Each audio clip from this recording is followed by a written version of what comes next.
নমস্কার বন্ধুরা, আমিও বাঙালি রান্নাঘরে সবাইকে স্বাগত জানাচ্ছি। আবার একটা রেসিপি আপনাদের মাঝখানে শেয়ার করতে চলেছি, সেটা হচ্ছে মূলোর শাক মূলো একসাথে ভাজা। তাহলে চলুন দেখে নেওয়া যাক আজকের রেসিপি। ওভেনে একটা কড়াই বসিয়ে তাতে দিয়ে দিয়েছি কিছুটা পরিমাণে তেল। তেলটা গরম হয়ে যাওয়ার পর দিয়ে দিলাম সামান্য পরিমাণে হলুদ গুঁড়ো, দিয়ে দিচ্ছি বেছে রাখা চিংড়ি মাছ আর চিংড়ি মাছ একটু নেড়ে চেড়ে নেব।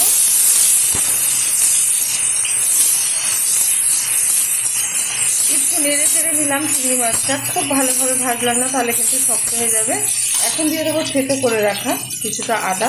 আদাটা কিন্তু থেতো করেই ব্যবহার করবেন বন্ধুরা, তাহলে কিন্তু তার স্বাদটা খুব ভীষণ ভালো আছে। এবার একটু নেড়ে চেড়ে নিচ্ছি, দিয়ে দিচ্ছি স্বাদ মতো চিনি।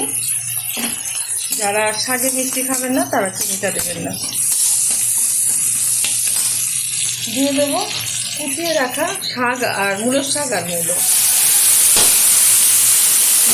দিয়ে দেবো স্বাদ মতো লবণ। দিয়ে দিচ্ছে এখন কয়েকটা কাঁচা লঙ্কা। ভালোভাবে এবার শাকটা ভেজে নেব উপকরণগুলোর সাথে। আমার এই রেসিপি যদি আপনাদের ভালো লেগে থাকে, আপনারা অবশ্যই আমার চ্যানেলটিকে সাবস্ক্রাইব করবেন, লাইক করবেন, শেয়ার করবেন।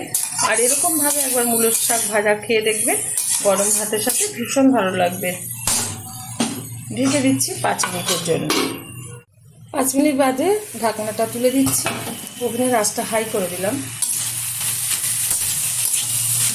খুব সুন্দরভাবে কিন্তু সিদ্ধ হয়ে গেছে মূলোগুলো। এখন এর মধ্যে দিয়ে দেবো কুইয়ে রাখা নারকেল। এতে কিন্তু স্বাদটা ভীষণ ভালো আসবে শাকের থেকে। ভালোভাবে এবার একটু খুন্তি দিয়ে চেপে চেপে দিচ্ছি, যাতে একটু গলে যায় মূলো আর মূলো শাকটা একসাথে মিশে।